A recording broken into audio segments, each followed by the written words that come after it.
Ah bah voilà, si c'est bon là. Là normalement vous m'entendez. Désolé, bonjour tout le monde. Comme d'habitude, il y a le son, il y a le son. Oui, il est là le son. Sorry les bros.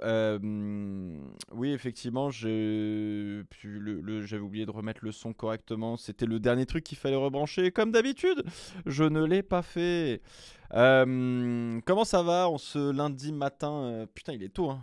Lundi matin, 8h40, c'est violent. C'est violent. Mais écoutez, on est là pour la présentation de l'Aston Martin qui va être probablement un. Comment ça s'appelle Euh, Qui va être probablement un. Comment ça s'appelle un trailer, quoi. Donc, ouais, non, franchement, on va voir ce que ça va donner. J'ai hâte de voir ce que ça va donner. C'est pas un live comme l'année dernière. L'année dernière, on a vu un petit live, c'était plutôt pas mal. Après, ils peuvent aussi avoir record un faux live, genre une émission, tu vois, et puis ils la mettent en première. Ça peut se passer comme ça, mais à 8h du mat, heure locale. Je dis bien heure locale parce que chez nous, ça va. Il est quelle heure? Il est 8h40. Il va être 9h, tu vois, ça va le faire. Ça va le faire. Je vais juste faire un truc. Attends, bouge pas. Aïe. Ok, voilà. Faut juste que je reset up aussi l'appareil photo là qui me sert de webcam parce que en fait, bon, c'est un peu le bordel. Mais t'as compris. Petit live à 8h30, ça rappelle 2020 pendant le confinement, c'est vrai ça. Tu sais qu'en vrai de vrai, je vais être tout à fait honnête, je suis tellement nostalgique des fast morning que j'aimerais bien les refaire, mais je sais que je vais pas. Je sais que c'est une route sur laquelle je ne dois pas aller. Je vais pas tenir le truc. Le fast morning, c'est trop. En vrai de vrai, faire une matinale, je me rends compte que c'est dur quoi. C'est vraiment dur, faut tout préparer la veille, machin. Quand t'arrives le matin, faut se lever vraiment tôt et tout pour être pas non plus complètement déglingos, tu vois. Mais en vrai, faire une matinale, c'est cool. Franchement, c'est cool pendant le confinement et tout. Franchement, c'était vraiment très très cool. Donc, donc voilà. Qu'est-ce que je veux dire? C'était mon prime de la modération, ça. C'est vrai, c'est vrai, c'est vrai. Mais non, donc il n'y aura pas de fast morning ou quoi. C'est trop, trop difficile. Après, en vrai, d'ici un an ou deux, tu sais, à un moment donné, je peux me dire, tiens, let's go. On fait un an de fast morning. Quelle erreur. Quelle erreur d'avoir des idées comme ça. Ça fait partie de toutes les idées que je fais subir à mon équipe qui en peuvent plus. Bon, aujourd'hui, on va parler un peu Formule 1, les gars. Euh, comment vous dire? Est-ce qu'on a des news sur Christian Horner? Parce que techniquement, Christian Horner, voilà quoi. Christian Horner, vous voulez mon avis sur Christian Horner parce qu'on en avait parlé en début de semaine dernière quand ça avait un peu éclaté. Retour de la gourde BWT, on adore. Euh, mais effectivement, Christian Horner, les potes, en vrai, ça me fait mal de le dire parce qu'en vrai, Christian Horner, tu vois, il est là depuis 2005, je crois. Il est team principal depuis 2005 en F1 pour Red Bull. Et en vrai, on peut apprécier ou pas le personnage, tu vois, c'est comme Steiner, c'est comme Toto Wolff, etc. On peut apprécier ou pas apprécier, mais ça n'en reste pas un personnage quand même très marquant de la Formule 1 moderne, qui a quand même contribué à rapporter tous les titres de Red Bull depuis qu'ils existent. Il y en a quand même 6 au total pour le moment, donc c'est pas rien. Euh, En vrai de vrai, je vais être tout à fait honnête avec vous, je pense qu'il va se faire virer. C'est à 95%, 99% sûr. Euh, Parce que en fait, on s'en fout de la raison. C'est pas une question de raison, de savoir s'il a envoyé une dick pic, de savoir s'il a un management trop dur pour certaines personnes. La raison, on s'en branle. Vraiment, les gars, je vous promets, peu importe. Ça pourrait être tout et n'importe quoi, c'est pas ça le problème. En fait, on va regarder ça avec un œil plus de communicant, de manière, de séquence de communication, comme on appelle ça. Et en vrai de vrai, si c'était une dick pic et qu'il était pas dans la merde, ça serait sorti dans la presse, tout le monde s'en battrait les couilles, ça aurait fait un petit peu de scandale pendant quelques jours et puis terminé bonsoir. Là, c'est pas du tout. Là, c'est même plus une sauce, là, c'est terminé. En fait, le truc, c'est qu'on a appris qu'il y avait eu un problème en interne chez Red Bull et que c'est Red Bull eux-mêmes, Red Bull maison mère, c'est même pas Red Bull Racing. Alors, pour vous expliquer un peu Red Bull, t'as Red Bull, la grande maison, en Autriche et tout, le siège social. Et Red Bull a plein de filiales. Parmi ces filiales-là, vous avez Red Bull France, vous avez Red Bull USA, vous avez Red Bull machin, Red Bull bidule.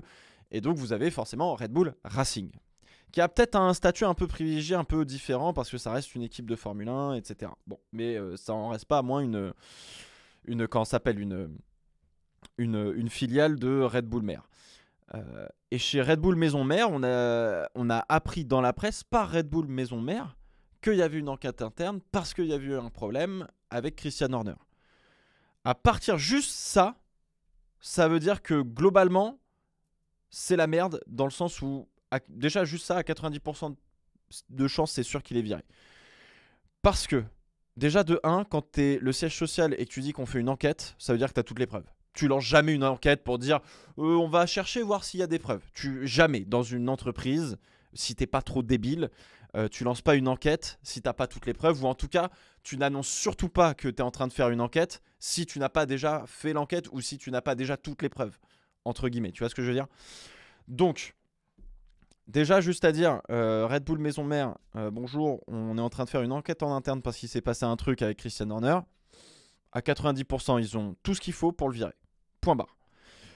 Ensuite, effectivement, t'attends, tu laisses couler un peu le truc d'un point de vue communication. Christian Horner a son droit de réponse, oui, non. Est-ce qu'il a envie de s'exprimer dans la presse, oui, non. Il l'a pas fait. Donc ça veut dire que il y a un truc qui va pas. Et derrière, forcément, l'entreprise mère l'invite à démissionner parce que forcément, il va vouloir refuser. Donc voilà, Christian, très bien. Maintenant, ce serait bien que tu démissionnes et qu'on te vire pas. Non, je vais pas démissionner, c'est hors de question. Gna, gna, gna. Il va se battre pour son beefsteak, c'est normal. Et à partir de là, t'enclenches une autre séquence de communication. Ok, Christian Horner ne veut pas démissionner. Et tout ça, il y a beaucoup de rumeurs, hein, évidemment. C'est des oui-dire, comme on dit. Et effectivement, à ce moment-là, Christian Horner, il est là, il veut pas démissionner. Et puis, t'as Red Bull Maison Mère. Ok, très bien. Donc, on enclenche la séquence de communication suivante, à savoir, ok, l'enquête va se terminer. Et puis, globalement, on va étaler les trucs dans la presse. Et puis, on va dire, bon, voilà, il est viré, point barre, nanana, nanana. Et donc, forcément, t'as toute la bataille juridique qui se met en place juste derrière, où là après je connais pas tous les, enfin je pense que personne d'ailleurs connaît tous les tenants et aboutissants des contrats de Christian Horner, qui ont dit que le contrat de Christian Horner est aussi lié à celui de Adrian Newey, parce que si Christian Horner part, Adrian Newey aussi, mais finalement Adrian Newey a annoncé que globalement s'il partait, il restait, il était fidèle à Red Bull. Bon, il y a un petit peu de tout et n'importe quoi, il y a beaucoup de rumeurs dans la presse, faites gaffe évidemment, mais pour l'instant, il faut s'en tenir juste à la séquence de com officielle de la part de Red Bull, maison mère, et ça pue. Enfin, je vais vous le dire, ça pue. Donc là, à 99% de chances qu'il se fasse virer Christian Horner, je pense. Ce qui est terrible, hein, parce que... je veux dire, c'est un des cadors de la Formule 1 aujourd'hui. Et je vais être tout à fait honnête, il n'y a aucune possibilité sur Terre que Christian Horner soit suffisamment débile pour envoyer une dick pic à une meuf. Enfin, je veux dire, on marche sur la tête. Enfin, comment un mec aussi brillant qui gère une organisation telle qu'une équipe de Formule 1 qui reste très compliquée, mine de rien, à gérer, tu vois,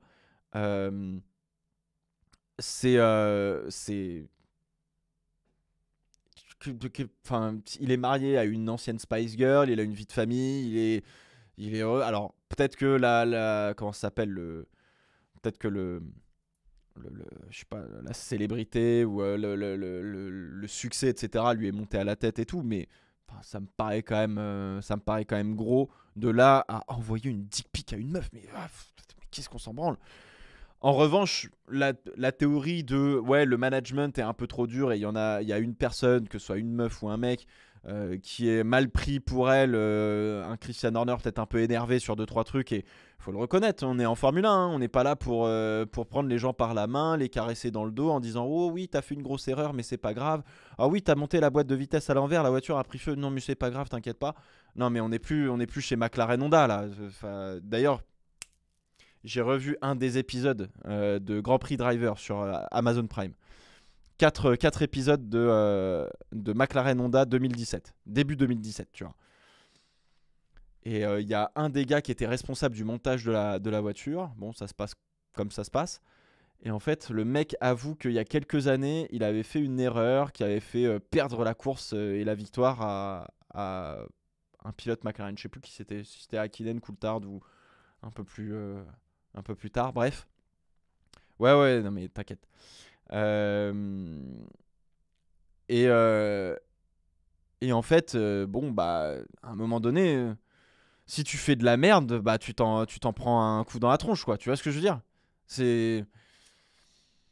Et si t'es pas capable de t'en prendre dans la gueule et puis de pas avoir le truc, enfin tu vois. Ah oui, c'était ça, Button à Monaco avec les sorties d'air, exact, en 2010, exact.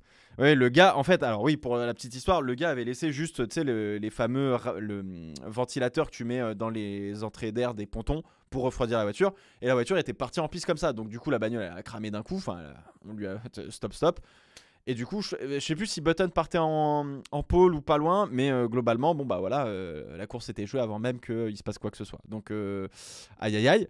Et du coup, bah effectivement, tu sais, bah ouais, tout le monde l'avait plutôt soutenu, etc. Tu vois. Mais c'est pas toujours comme ça. Quand tu fais de la merde, bon bah tu t'en prends plein la gueule parce que bah oui, t'as fait de la merde et bon bah c'est pas grave, let's go. T'avances quoi, je veux dire, t'es pas là, donc bon. Bref, peut-être que Christian Horner a un style de management qui est peut-être un petit peu trop dur pour certaines personnes. Et puis peut-être que c'est ça qui est pas passé. J'en sais rien. On saura jamais vraiment le fin mot de l'histoire. La dernière possibilité que j'ai dans la tête, c'est je me dis depuis que Dietrich Mateschitz est décédé, il y a des nouvelles têtes pensantes chez Red Bull. Et pour être tout à fait honnête, j'ai réalisé ça en voyant la Visa Cash App, mais ça on en reparlera. Euh, il y avait effectivement, il y a eu un changement de management obligatoirement. Et peut-être que les mecs qui sont au top management kiffent pas Christian Horner, tu vois. Me dit juste c'est une vendetta personnelle de la part d'un mec top management chez Red Bull maison mère et puis il se dit bon bah on le dégage et puis voilà, tu vois. Et je pense que ça c'est beaucoup plus probable que la dick pic qu'il a envoyée. Honnêtement, ça n'a. Et même si c'est avéré, j'y croirais pas. Même si on dit oui, il a bien envoyé une dick pic, machin, c'est intolérable, blablabla. Ça, c'est juste de la com. Je suis sûr qu'il l'a pas fait. Donc, bon. Euh, Voilà, un petit peu pour le cas Christian Horner. J'ai pas. Ça me fait un peu mal au cœur qu'il se fasse virer comme ça. Autant que Gunther Steiner, je m'en battais un peu les couilles parce qu'il a jamais vraiment rien fait. À part amener As, et puis bon, ça a marché les premières années avant qu'il fasse que des conneries. Mais autant Christian Horner, tu vois, bon, il y a quand même 6 titres de champion du monde, quoi. C'est plus qu'une pole position en 8 ans pour Gunther Steiner, quoi. Donc voilà. Je comprends, tu veux l'avoir pour y croire. Non, oh là, non. Non, ça c'est pas. C'est pas ça. Et puis je vais vous dire, Tonto Helmut, à mon avis, il a. Alors à lui, sa vie, ça doit être shady shit. Et s'il est pas encore viré, ça veut dire que. Enfin voilà quoi. Mais c'est officiel pour Honor. Non, mais bon, vu la séquence de communication qu'on a eue, à 99%, c'est sûr qu'il se fait virer. On attendra. Je sais pas si on attendra le launch. Séquence, c'est le 15 février, le reveal Red Bull. Donc, on verra. Hein. On verra. Mais je pense qu'on aura dans les heures, jours qui arrivent, on aura une décision pour Horner. Ça m'étonnerait qu'il soit suffisamment con chez Red Bull pour se dire tiens, on va faire le reveal de la nouvelle voiture avec Christian Horner, puis on le vire juste derrière. Ça me paraît un peu. Ça me paraît un peu too much, quoi. Hop. Tac. C'est bientôt l'heure, là, dis donc. 5 minutes.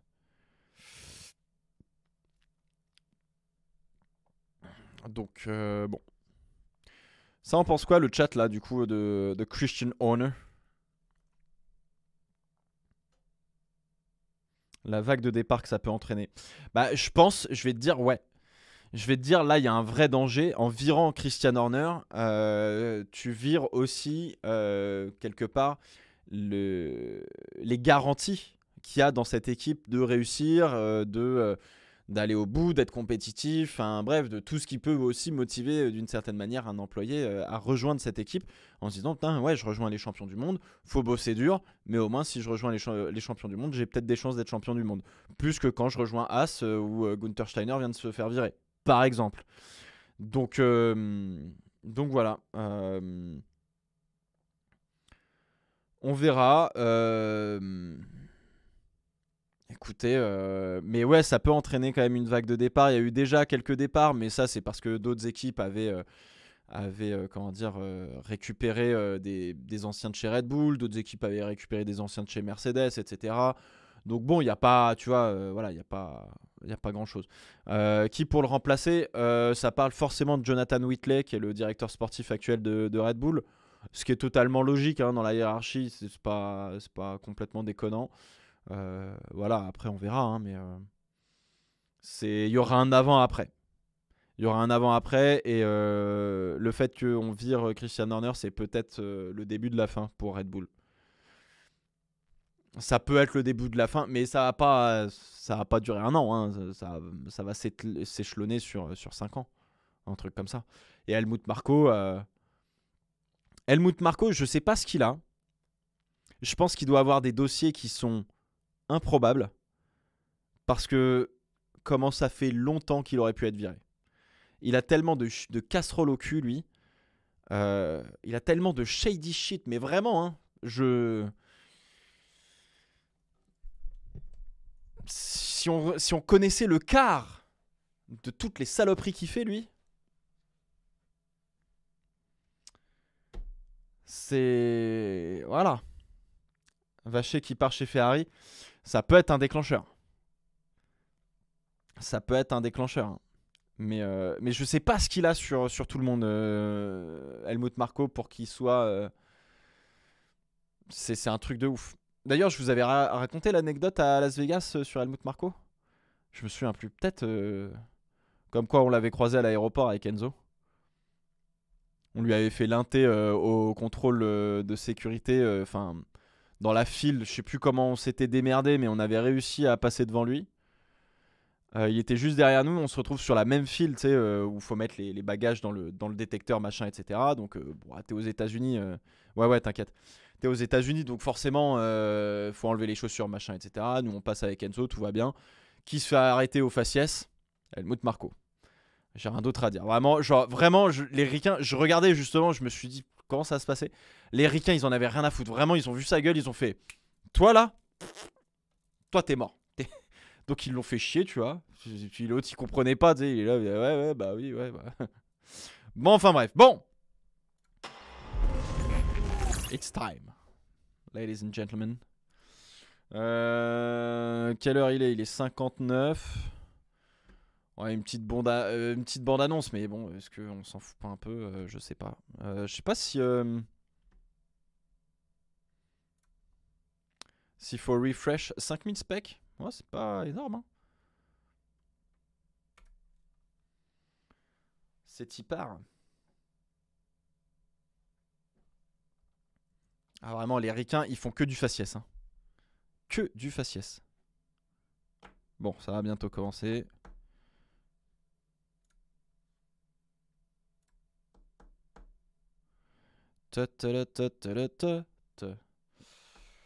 Full carbone ou pas, tu penses? Je sais pas, je pense que ce sera vert et carbone, ouais.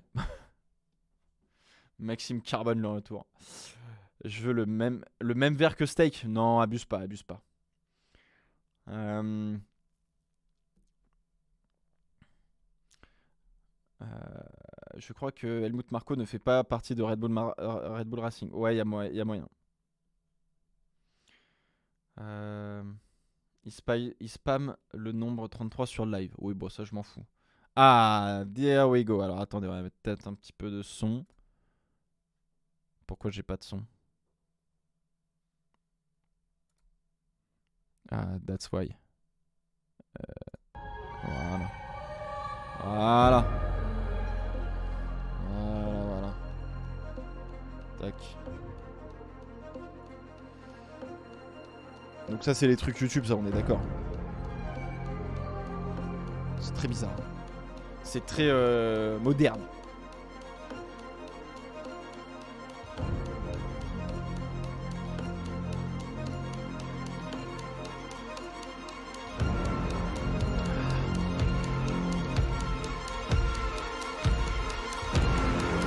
Ah oui, c'est vraiment dramatique. C'est stylé. Ok, here we go. En vrai, c'est stylé. En vrai, c'est stylé. Je pense qu'il va y avoir des bandes laser sur la... Tu sais, des verres laser sur la carrosserie, c'est sûr. Genre un peu comme Mercedes, il y a quelques années.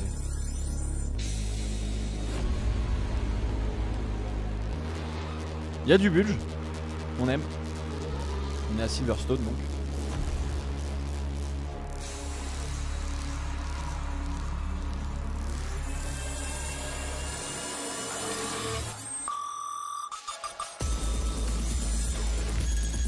On part vraiment sur du laser. Alors, ça y est, on commence à voir un peu la caisse. C'est la même que l'année dernière, les enculés. Oh les pontons, oh les pelles à tarte. Suspension à poussoir à l'avant, ouais. Poussoir à l'arrière aussi.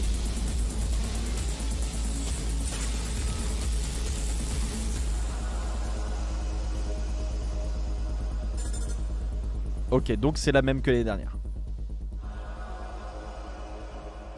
Ok, super. Vraiment, on s'est levé pour ça?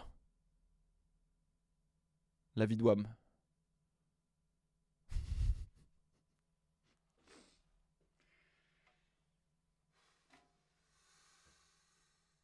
Formula One, a sport like Hop, no hop, hop, hop, hop, là je vais me faire défoncer là par contre.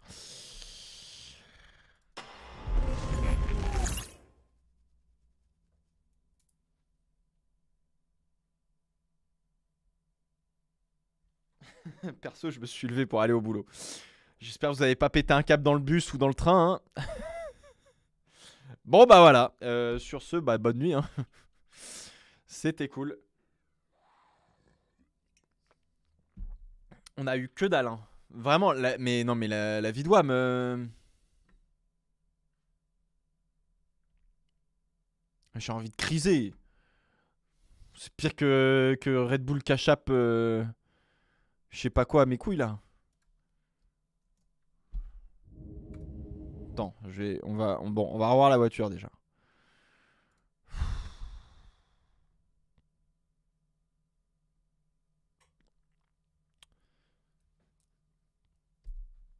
C'est vraiment un des reveals les plus pourris qu'on a vu depuis longtemps. Hein. Qui s'est levé pour ça? Bah beaucoup trop de gens je pense. Bah beaucoup trop de chômeurs en tout cas. Là bon bah faut meubler. Non rapidement on va revoir un petit peu la bagnole parce que y a quand même 2-3 trucs intéressants. Attends bouge pas. Tac. Attends tu sais quoi on va passer là. Hop.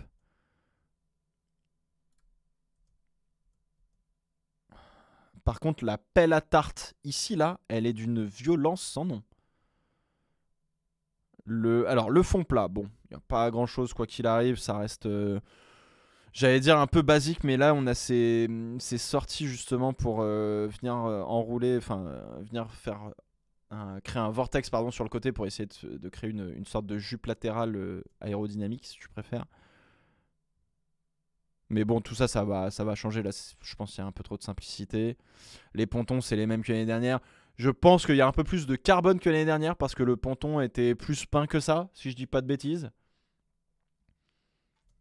Le capot moteur a l'air d'être à peu près le même, sauf peut-être l'aile de requin ici, là.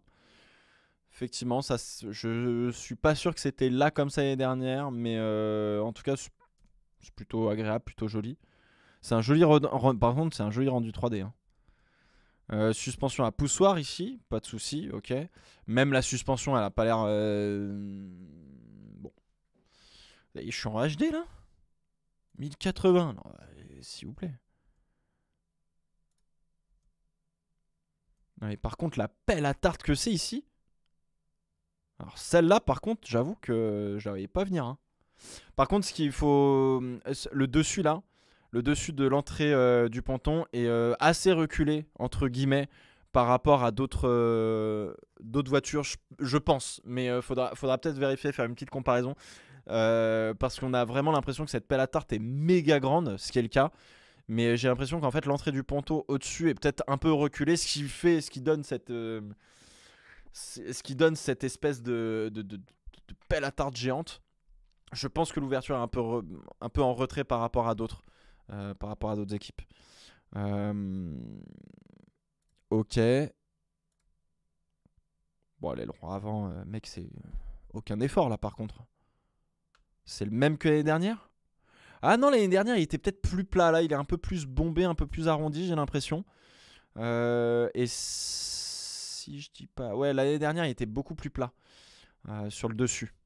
Là, il y a beaucoup plus d'arrondi. Ok.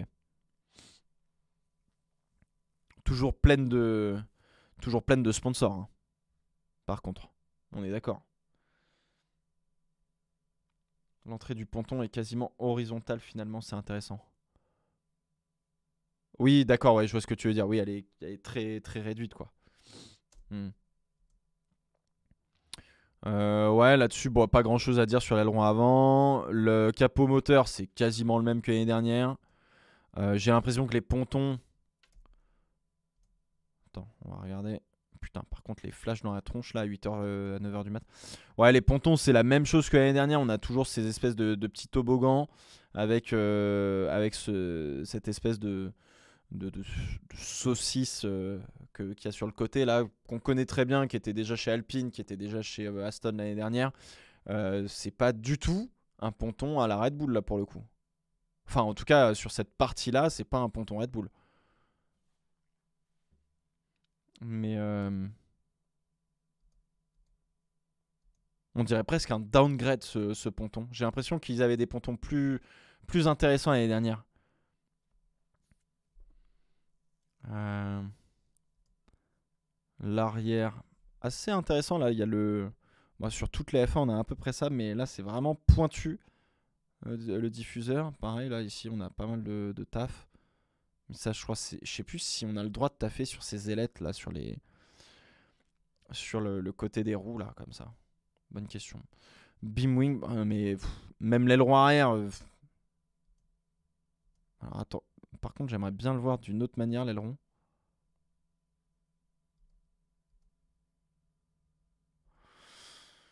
Hmm.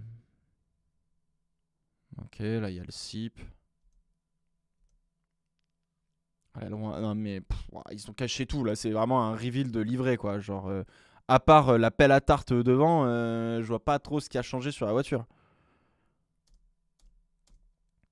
Je veux bien qu'on vérifie, savoir si l'année dernière ils avaient effectivement une suspension à poussoir à l'arrière. Parce que des suspensions à poussoir à l'arrière, de mémoire, il n'y a que.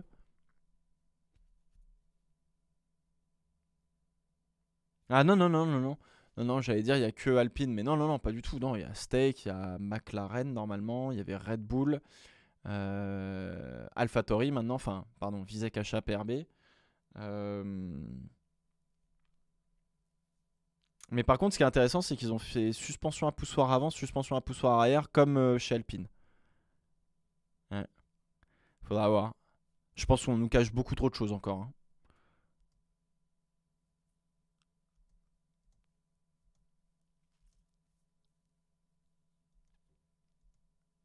C'est poussoir ou tirant à l'arrière? J'arrive pas à voir. J'ai un doute maintenant. Attends. Ça avait l'air d'être poussoir, mais. Attends, attends. Pour ma bonne conscience, non, c'est tirant. J'ai rien dit. Suspension à tirant à l'arrière.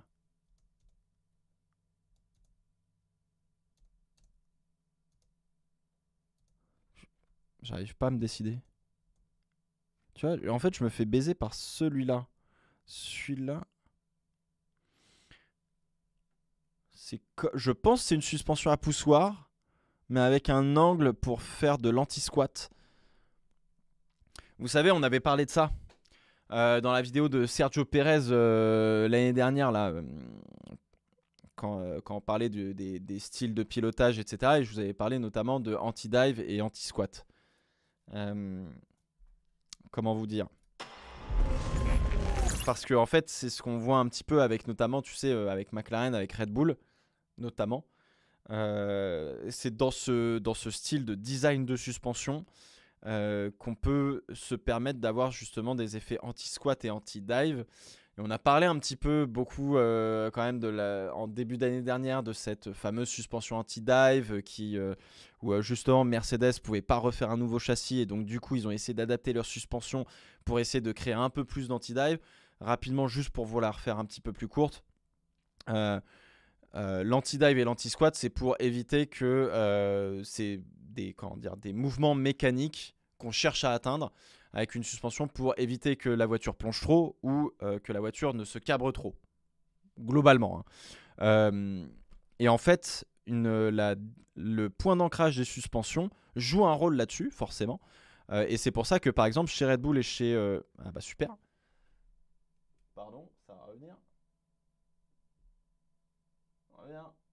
Voilà. Faut encore que je règle cette merde. Donc en vrai, le point d'ancrage des suspensions permet justement d'accentuer ou d'atténuer l'effet justement du dive, du plongeon ou du cabrage, si tu préfères. Et donc en fait, effectivement, les suspensions de Red Bull, là, les bras de suspension, les triangles de suspension de Red Bull étaient très penchés comme ça. Donc là, c'est vu de face, comme ça. Et les triangles, ils étaient très penchés comme ça. Et en fait, ça permet justement de limiter un minimum, au maximum plutôt, le plongeon de la voiture. Et en fait, à l'arrière de la voiture, pareil, les triangles sont orientés comme ça. Donc quand là, tu es face arrière. Non, là, tu es face avant. Là, derrière, tu as l'aileron.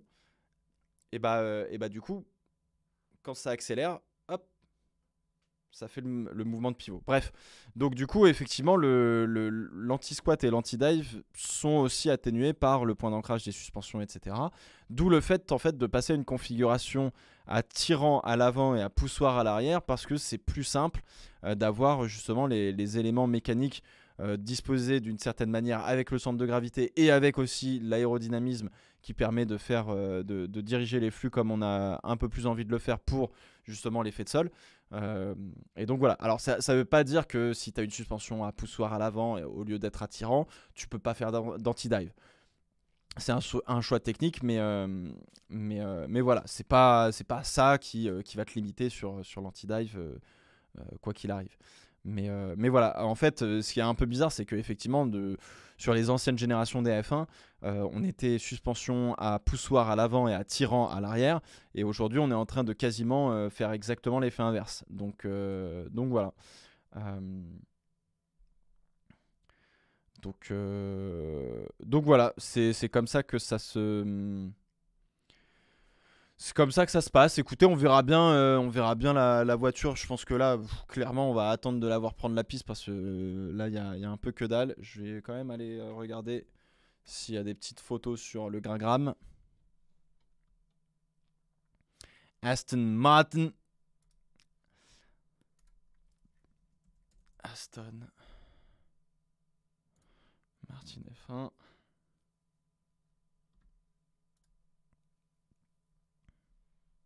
Attends, est-ce que je peux...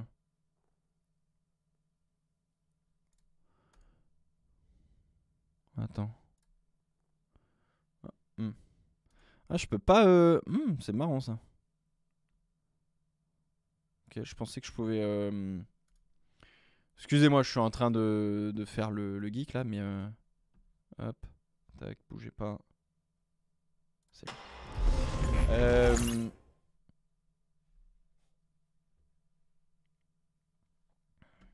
Oui, donc là vous voyez rien. J'ai pas la photo en grand. C'est relou ça. Ce même putain. Ce même. J'adore. Oh putain. Qu'est-ce qu'il fait lui? Hey, it's Lance Stroll. I'm super excited for the Super Bowl. Je sais même pas. Qui a gagné au Super Bowl d'ailleurs cette nuit-là? Ils vont faire leur shakedown aujourd'hui normalement à Silverstone. Ah ok, ouais, ça je savais pas. Ça je savais pas. Les Chiefs. Ok. J'y connais rien.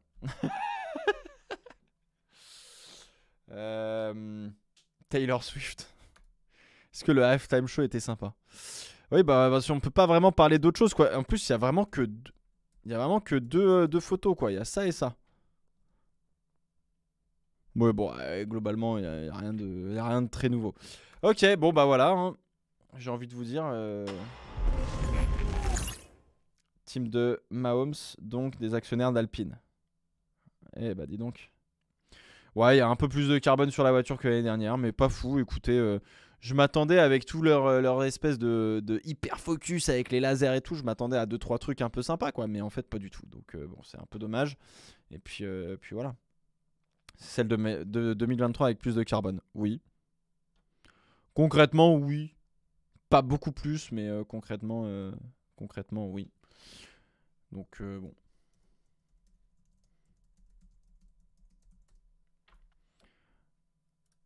Hop là. C'est vrai que je suis plus sur Twitter, mais c'est vrai que Twitter, ça permet de faire. En termes de sources d'infos, c'est quand même assez utile, mais bon, je ne veux pas. La suspension à l'avant a été modifiée pour améliorer les performances en collaboration avec l'aileron avant et le plancher, tandis que la suspension arrière a été optimisée pour maximiser l'efficacité du flux d'air autour de l'aile arrière, adaptant ainsi au dernier groupe motopropulseur et la boîte de vitesse de Mercedes. Haha, interesting. Interesting. Bon.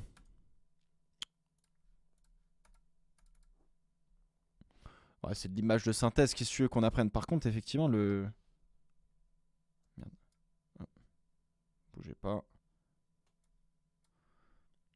Mais ça là, c'est vénère. Hein. Vénère de chez vénère.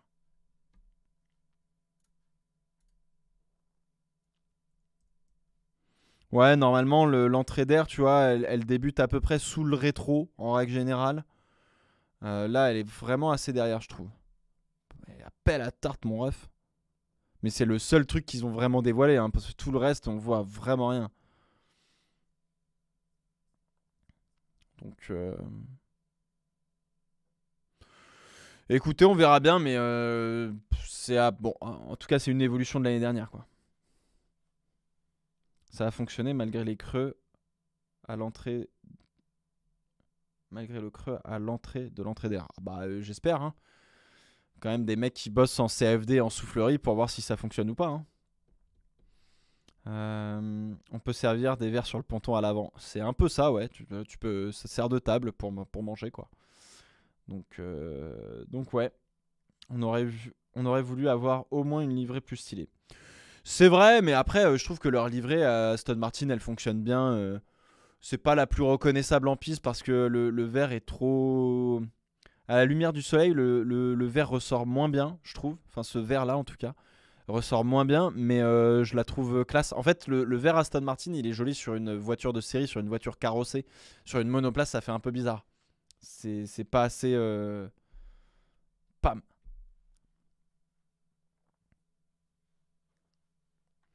Donc, Cachap, ils ont Hugo et Aston, ils ont Boss. Ouais, en quelque sorte, ouais. J'avoue là-dessus, je sais pas. Le museau ne se pose pas sur le dernier, ouais, sur le premier plan de l'aileron avant. Non, sur le plan principal, non, il se pose pas. Mais je crois que c'était déjà le cas l'année dernière, non? Donc, ils ont aussi sorti la nouvelle Vantage GT3. Ok. Elle roule en WEC la Vantage GT3, je me souviens plus.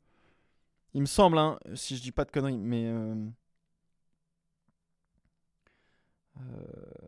ça apporte quoi que l'aileron avant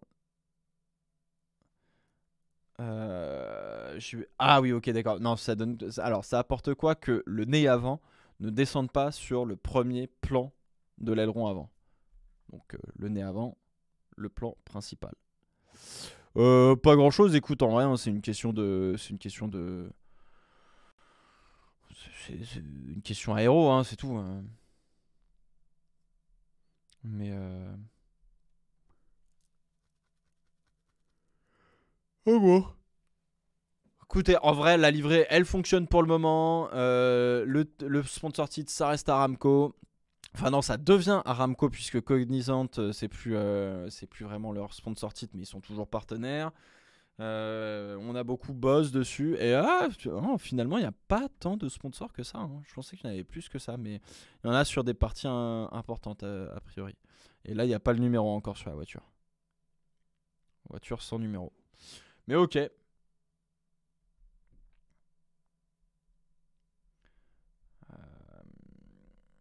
Oui, il y en a deux, mais deux écuries, ils en ont une chacun. Ok.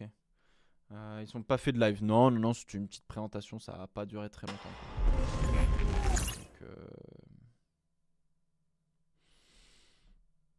Donc bon, écoutez, on verra bien ce que ça donne une fois que ça prendra la piste. Ils vont faire leur petit shakedown tout à l'heure. Et puis peut-être qu'on en verra un peu plus, j'en sais rien, on verra. Donc du coup, c'est mieux d'avoir des suspensions attirants à l'avant. Non, que ce soit poussoir ou tirant, les suspensions, c'est juste une question de plus d'ergonomie et de travail et de comment tu as envie de gérer tes flux aéros. Tu t'en sors très bien avec une suspension à poussoir à l'avant pour gérer tes flux, etc. Mais du coup, ça va t'emmener dans une direction aérodynamique que la suspension à tirant ne pourra pas t'emmener et vice-versa, tu vois. En vrai, tirant ou poussoir, il n'y en a pas une meilleure que l'autre. C'est juste des manières de travailler différentes qui permettent de faire des choses qui sont peut-être un petit peu différentes. Et c'est tout, quoi.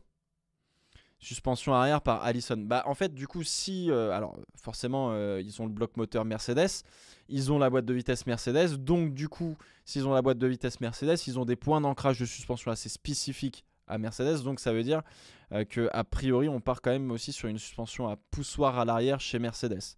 Et je crois pas que c'était le cas l'année dernière chez Mercedes. Donc écoutez, on va voir. Hein.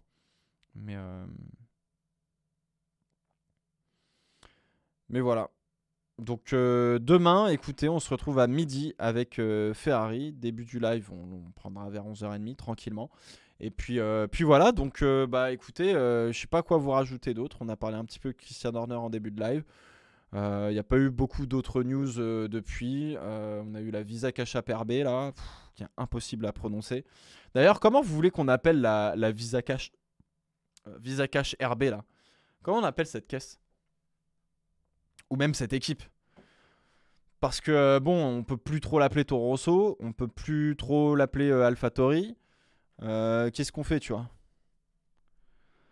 Est-ce qu'on l'appelle Visa? Enfin, tu vois, genre Racing Bulls, mais est-ce que c'est vraiment Racing Bulls? Non, je crois pas. C'est l'enfer en vrai. VRB. Ouais. Parce que si on les appelle RB, c'est l'enfer. Parce qu'il y a Red Bull, on va se confondre, etc. Si on dit Visa, bon, on va tout le temps dire Visa, c'est un peu relou. C'est comme si tu disais Marlboro. Même si bon, c'est des cartes bleues, ça va, c'est moins grave. Mais Racing Bull, ouais, les Racing Bull, ouais. Je pense par définition, ça va se terminer comme ça. Hein. Non, elle s'appelle pas Racing Bull. Hein. Ça a été déposé, mais c'est pas. Ils ont dit que c'était pas utilisé pour ça. Hein. Donc non, non, Racing Bull, ça a bien été déposé par Red Bull, mais c'est pas du tout. Ah non, non, non, c'est le RB de Visa Cash RB, c'est pas Racing Bull. On sait pas, c'est peut-être Red Bull, on sait pas, ils savent pas. VRB, ok. VRB, putain, c'est chiant, vraiment, ça a aucune personnalité, c'est vraiment de la merde. Hein. C'est éreintant. Le gars est éreinté. Donc, mais après, c'est vrai que Racing Bull, je trouve que c'était pas mal, quoi, mais. Enfin bon, écoutez, on verra bien. Hein. Oh, ouais, je vais retourner faire dodo. Hein. C'est faux. C'est pas pire que steak. Ouais, mais bon, steak, tu vois, c'est une syllabe, enfin, même deux, pardon. Ça le fait, quoi. Donc, je